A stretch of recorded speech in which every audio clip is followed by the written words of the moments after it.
ಮನೆಯಲ್ಲಿ ಮೊಬೈಲ್ ಫೋನ್ಗಳನ್ನ ಬಿಟ್ರೆ ವಿದ್ಯುತ್ ಬಳಸುವ ಅತ್ಯಂತ ಸಾಮಾನ್ಯವಾದ ವಸ್ತು ಯಾವುದು? ಹೌದು, ಅದು ನಮ್ಮ ಸರಳವಾದ ವಿದ್ಯುತ್ ಬಲ್ಬ್. ಇದಕ್ಕೆ ಸಂಬಂಧಿಸಿದ ಒಂದು ಸಣ್ಣ ಇತಿಹಾಸವೂ ಇದೆ. 1800ರ ದಶಕದ ಕೊನೆಯಲ್ಲಿ ಥಾಮಸ್ ಎಡಿಸನ್ ಅವರಂತಹ ವಿಜ್ಞಾನಿಗಳು ಮಾಡಿದಂತಹ ಕೆಲಸವನ್ನ ಜೋಸಫ್ ಸ್ವಾನ್ ನಂತವರು ಮುಂದುವರಿಸಿದ್ರು. ದೀರ್ಘಕಾಲ ಬಾಳಿಕೆ ಬರುವಂತಹ ಮತ್ತು ವಿಶ್ವಾಸಾರ್ಹವಾದ ಮೊದಲ ವಿದ್ಯುತ್ ಬಲ್ಬ್ ಅನ್ನ ಅಭಿವೃದ್ಧಿಪಡಿಸಿದ್ರು. ಇಲ್ಲಿದೆ ಅದರ ಒಂದು ಚಿತ್ರ. ಅದು ಇಡೀ ಜಗತ್ತನ್ನೇ ಬದಲಿಸಿತು. ಆದರೆ ಇಲ್ಲಿದೆ ಒಂದು ಕುತೂಹಲಕರ ಸಂಗತಿ. ನೀವು ಇದನ್ನ ತುಂಬಾ ಹತ್ರದಿಂದ ಗಮನಿಸಿದ್ರೆ ಒಂದು ವಿಷಯವನ್ನ ಕಾಣ್ಬೋದು.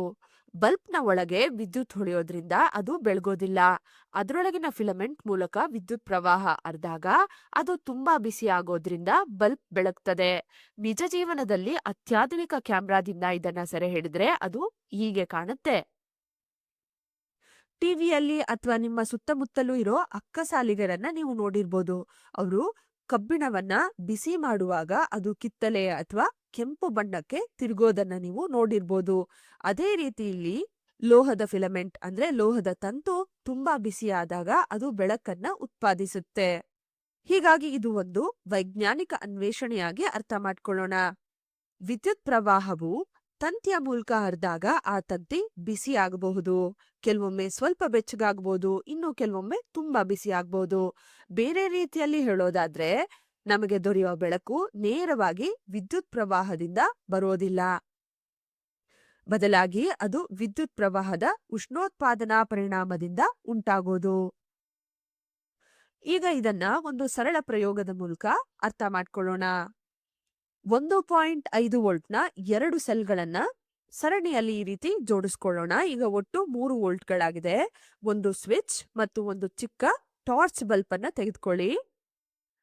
ಇವುಗಳನ್ನ ತಂತಿಯ ಮೂಲಕ ಜೋಡಿಸಿ ಒಂದು ವಿದ್ಯುತ್ ವಲಯ ನಿರ್ಮಾಣವಾಗಿದೆ. ಹಂತ 1, ಸ್ವಿಚ್ ಆನ್ ಮಾಡುವ ಮೊದಲು ಬಲ್ಬ್ ಅನ್ನ ಸ್ಪರ್ಶಿಸಿ. ಹಂತ 2, ಸ್ವಿಚ್ ಆನ್ ಮಾಡಿ ಬಲ್ಬ್ನ ಸುಮಾರು 1 ನಿಮಿಷ ಬೆಳಗಲು ಬಿಡಿ. ನಂತರ ಸ್ವಿಚ್ ಆಫ್ ಮಾಡಿ ಮತ್ತೆ ಬಲ್ಬ್ ಅನ್ನ ಸ್ಪರ್ಶಿಸಿ. ಬಲ್ಬ್ ಮೊದಲಿಗಿಂತ ಸ್ವಲ್ಪ ಹೆಚ್ಚು ಬಿಸಿಯಾಗಿರುವಂತೆ ನಿಮ್ಗೆ ಅನ್ಸುತ್ತೆ. ಅದೇ ವಿದ್ಯುತ್ ಪ್ರವಾಹದ ಉಷ್ಣೋತ್ಪಾದನಾ ಪರಿಣಾಮ. ವಿದ್ಯುತ್ ಪ್ರವಾಹವು ತಂತುವಿನ ಮೂಲಕ ಹರಿದು ಅದನ್ನ ಬಿಸಿ ಮಾಡಿದೆ. ಸುರಕ್ಷಿತ ವಿರಾಮ.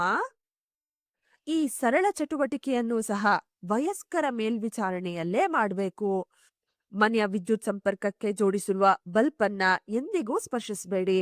ಅವು ಹೆಚ್ಚಿನ ವೋಲ್ಟೇಜ್ನಲ್ಲಿ ಕಾರ್ಯನಿರ್ವಹಿಸೋದ್ರಿಂದ ತುಂಬಾ ಬಿಸಿಯಾಗಬಹುದು ಮತ್ತು ಅಪಾಯಕಾರಿಯಾಗಿರುತ್ತೆ. ಈ ಚಟುವಟಿಕೆ 3 ವೋಲ್ಟ್ನಂತಹ ಚಿಕ್ಕ ಬ್ಯಾಟರಿಗಳನ್ನ ಬಳಸೋದ್ರಿಂದ ಮಾತ್ರ ಸುರಕ್ಷಿತವಾಗಿದೆ. ಯಾಕೆಂದ್ರೆ ಅವು ನಿಮಗೆ ಹಾನಿಯಾಗುವಷ್ಟು ವಿದ್ಯುತ್ ಶಕ್ತಿಯನ್ನ ಹೊಂದಿರೋದಿಲ್ಲ. ಈಗ ಇದೇ ಉಷ್ಣೋತ್ಪಾದನಾ ಪರಿಣಾಮವನ್ನ ಒಂದು ನಿಕ್ರೋಮ್ ತಂತಿಯನ್ನ ಬಳಸಿ ನೋಡೋಣ. ನಿಕ್ರೋಮ್ ಎಂಬುದು ಒಂದು ಮಿಶ್ರಲೋಹ. ಇದರ ಮೂಲಕ ವಿದ್ಯುತ್ ಪ್ರವಾಹ ಹರಿದಾಗ ಅದು ಬೇಗನೆ ಬಿಸಿಯಾಗತ್ತೆ. ಅದಕ್ಕಾಗಿಯೇ ಇದನ್ನ ಹೀಟರ್ಗಳಲ್ಲಿ, ಟೋಸ್ಟರ್ಗಳಲ್ಲಿ ಬಳಸಲಾಗ್ತದೆ. 2 ಮೊಳೆಗಳ ನಡುವೆ ಒಂದು ತೆಳುವಾದ ನಿಕ್ರೋಮ್ ತಂತಿಯನ್ನ ಕಟ್ಟಿ ಅದನ್ನ 1.5 ವೋಲ್ಟ್ನ 2 ಕೋಶಗಳ ಸರಣಿಯಲ್ಲಿ ಜೋಡಿಸಿದ ವಿದ್ಯುತ್ ವಲಯಕ್ಕೆ ಸಂಪರ್ಕಿಸಿ. ಹಂತ 1, ಸ್ವಿಚ್ ಆನ್ ಮಾಡೋ ಮೊದಲು ತಂತಿಯನ್ನ ಸ್ಪರ್ಶಿಸಿ. ಹಂತ 2, ಸ್ವಿಚ್ ಆನ್ ಮಾಡಿ ಕೆಲವು ಸೆಕೆಂಡ್ಗಳ ಕಾಲ ಕಾಯಿರಿ. ಹಂತ 3, ತಂತಿಯನ್ನ ಕ್ಷಣಕಾಲ ಮಾತ್ರ ಸ್ಪರ್ಶಿಸಿ.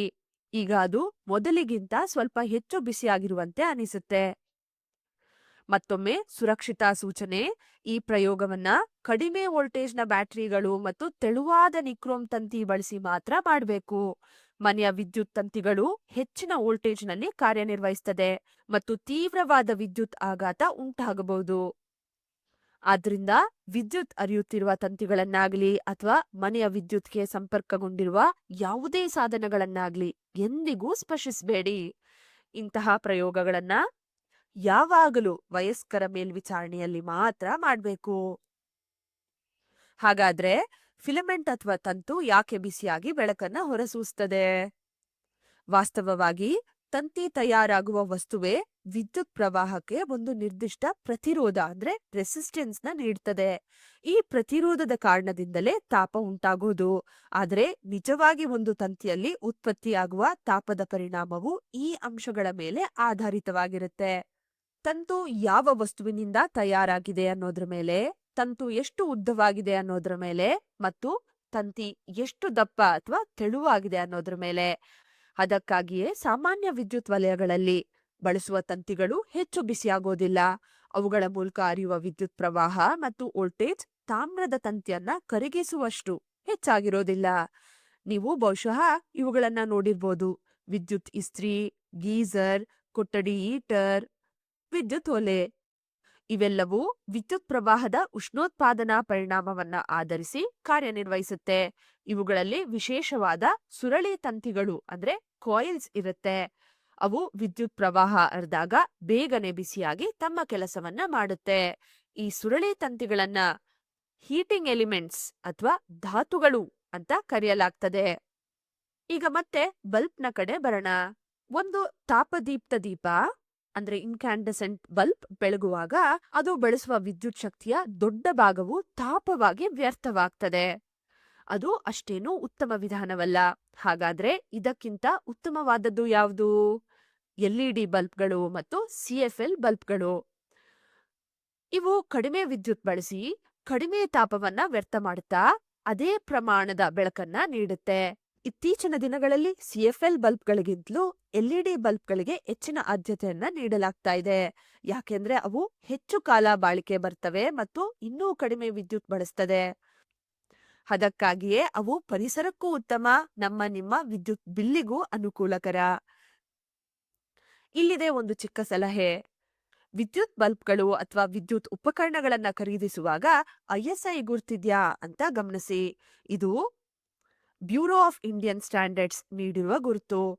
ಈ ಗುರ್ತಿರುವ ಉತ್ಪನ್ನವು ಸುರಕ್ಷತೆ ಮತ್ತು ಗುಣಮಟ್ಟದ ಮಾನದಂಡಗಳನ್ನ ಪೂರೈಸಿದೆ ಎಂಬುದನ್ನ ಸೂಚಿಸುತ್ತೆ.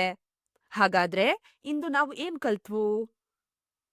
ಮೊದಲನೇದಾಗಿ, ವಿದ್ಯುತ್ ಪ್ರವಾಹವು ಕೆಲವು ವಸ್ತುಗಳಲ್ಲಿ ತಾಪನ ಪರಿಣಾಮವನ್ನ ಉಂಟುಮಾಡುತ್ತೆ. ಇದರ ಅನ್ವಯಗಳು ಬಂದು ವಿದ್ಯುತ್ ಇಸ್ತ್ರಿಗಳು, ಹೀಟರ್ಗಳು ಮತ್ತು ಬಲ್ಬ್ಗಳಂತ ಸಾಧನಗಳು. ಉತ್ಪತ್ತಿಯಾಗುವ ಶಾಖದ ಪರಿಣಾಮವು ತಂತಿಯ ವಸ್ತು, ಉದ್ದ ಮತ್ತು ದಪ್ಪವನ್ನ ಆಧರಿಸಿದೆ. ಇನ್ನು ಸಾಂಪ್ರದಾಯಿಕ ಬಲ್ಬ್ಗಳು ವಿದ್ಯುತ್ ಶಕ್ತಿಯನ್ನ ಶಾಖವಾಗಿ ಪರಿವರ್ತಿಸುವ ಮೂಲಕ ವ್ಯರ್ಥ ಮಾಡುತ್ತೆ. ಎಲ್ಇಡಿಗಳು ಮತ್ತು ಸಿಎಫ್ಎಲ್ಗಳು ಇಂಧನ ಉಳಿಸುವ ಪರ್ಯಾಯಗಳಾಗಿವೆ ಮತ್ತು ಮುಖ್ಯವಾಗಿ ಯಾವಾಗಲೂ ಸುರಕ್ಷಿತ ಮಾರ್ಗಸೂಚಿಗಳನ್ನ ಅನುಸರಿಸಿ ಮತ್ತು ಚಟುವಟಿಕೆಗಳಿಗೆ ಕಡಿಮೆ ವೋಲ್ಟೇಜ್ ಸೆಟಪ್ ಅನ್ನ ಮಾತ್ರ ಬಳಸಬೇಕು. ಸರಿ, ಹೋಗೋ ಮೊದಲು ಒಂದು ಕೊನೆಯ ಪ್ರಶ್ನೆ: ಒಂದು ತಂತಿ ಅತಿಯಾಗಿ ಬಿಸಿಯಾದರೆ ಏನಾಗ್ಬೋದು? ಅದು ತುಂಡಾಗಬಹುದೇ ಅಥವಾ ಯಾವುದಾದರೂ ಹಾನಿಯನ್ನ ಉಂಟು ಮಾಡಬಹುದೇ?